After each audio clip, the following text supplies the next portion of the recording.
Hello, everybody. This is Joseph P. Farrell with news and views from the Nefarium on Thursday, April 24th, 2024.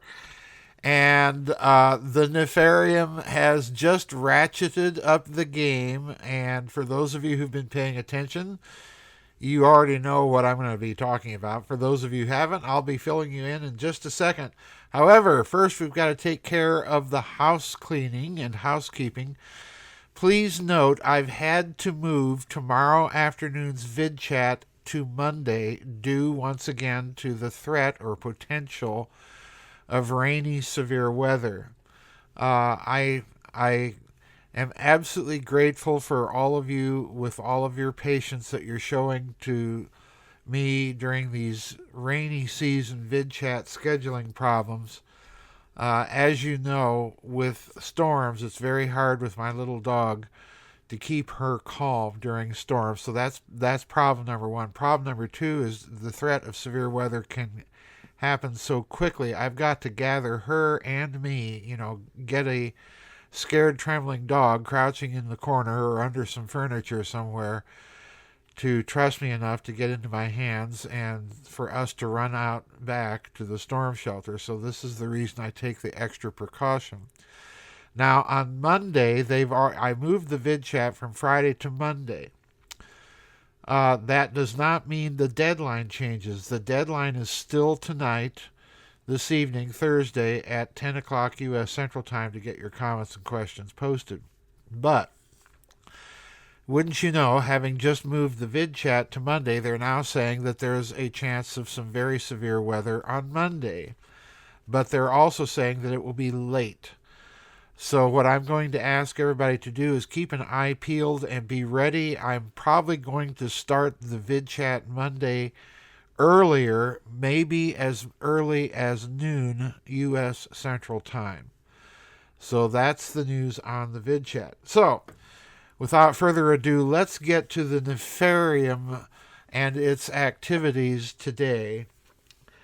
There's an article over at Zero Hedge that I'm going to be reading the entirety of, with thanks to Zero Hedge, because I think they've absolutely clued in on a hugely important development here.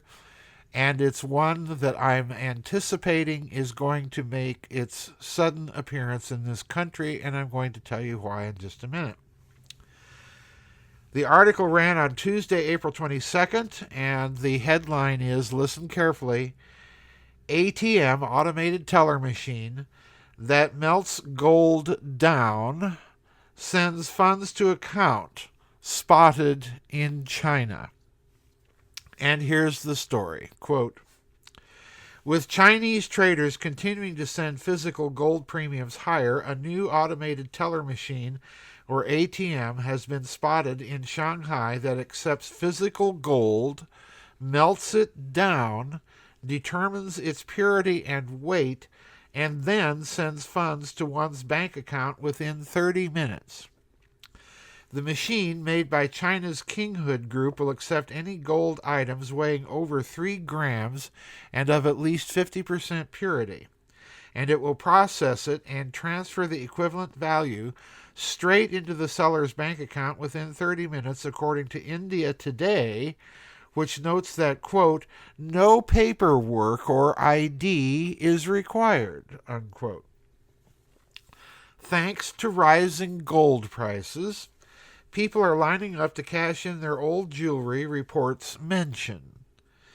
The demand is so high that users now need to book a slot to use the machine.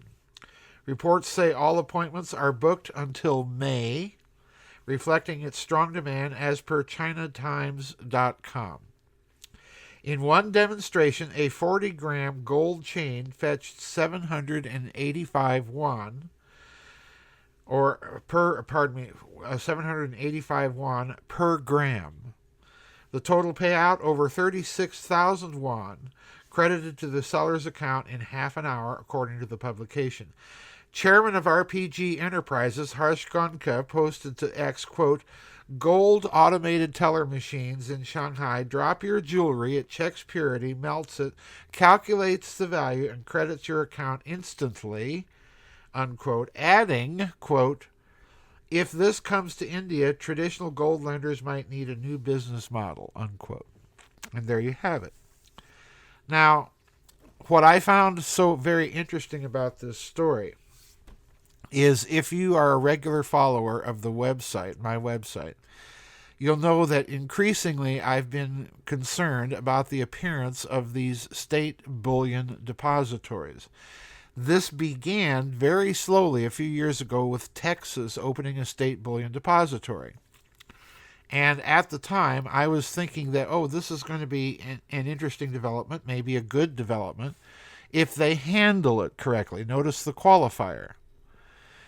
Now we see bullion depositories and specie money resolutions popping up in state after state within the United States.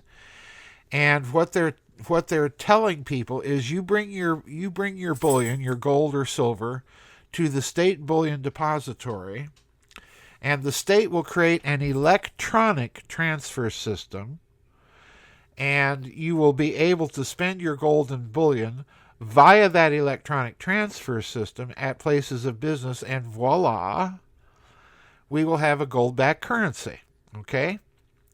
Now, as you know, my big problem here is not with the bullion depository idea as such, nor even with the bullion-backed currency as such, although, pardon me, there are problems with that, as I've outlined in a couple of blogs last week and this week, titled Money and the Con, okay? And I'm not going to get into what those problems with bullion-backed currencies are. Go read the blog and you'll find out very quickly what the problem is. But basically, I can sum that problem up with too much money and too little bullion to back up the amount of money in circulation, if you back it up at par.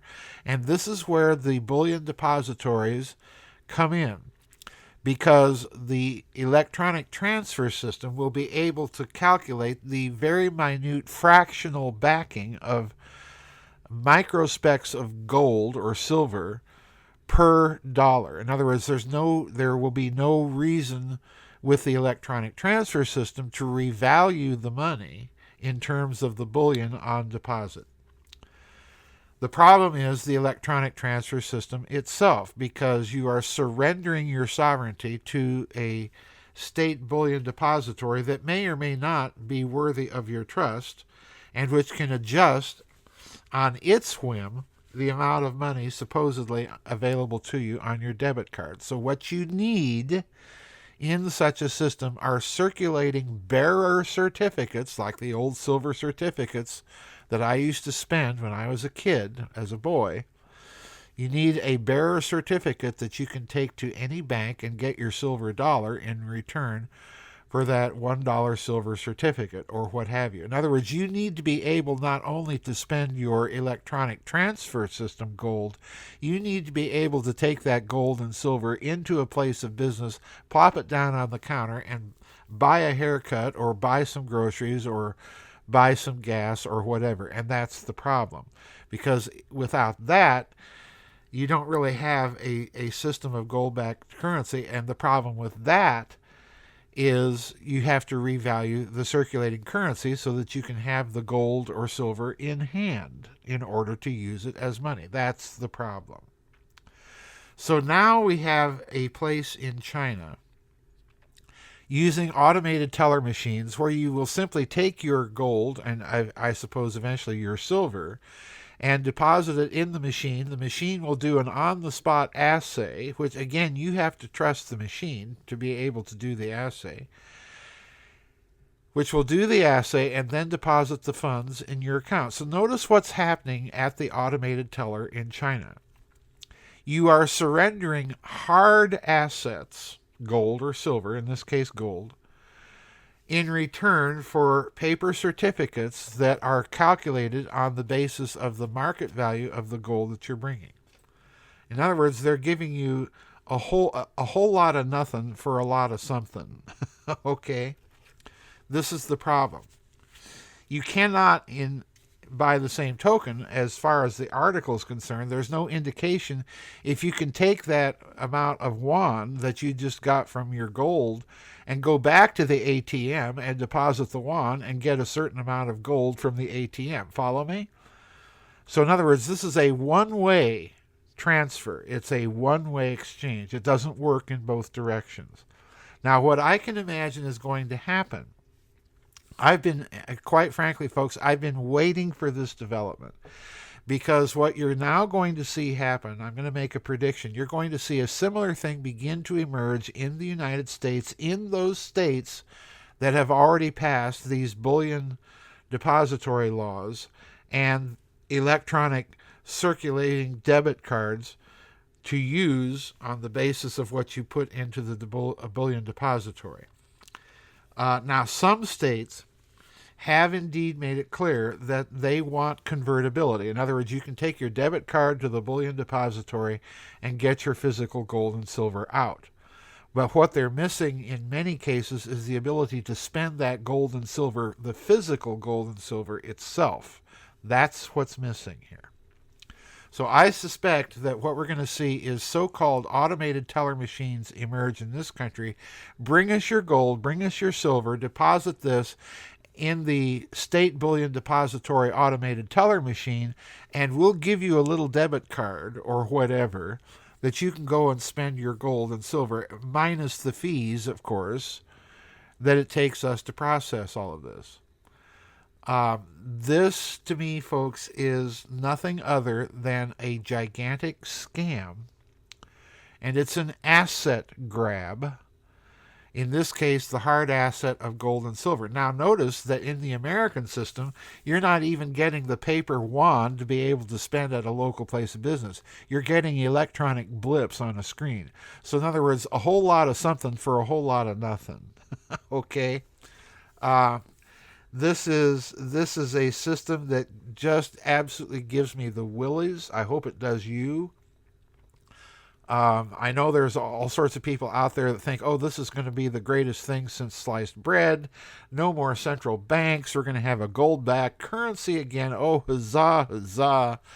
But go read my Con blog of last week and today. As a matter of fact, part 2, the final part of the blog, just dropped today as I was getting ready to do this news and views. So that's it. More bad news coming out of, you guessed it, communist China, which is certainly a country everybody should be emulating.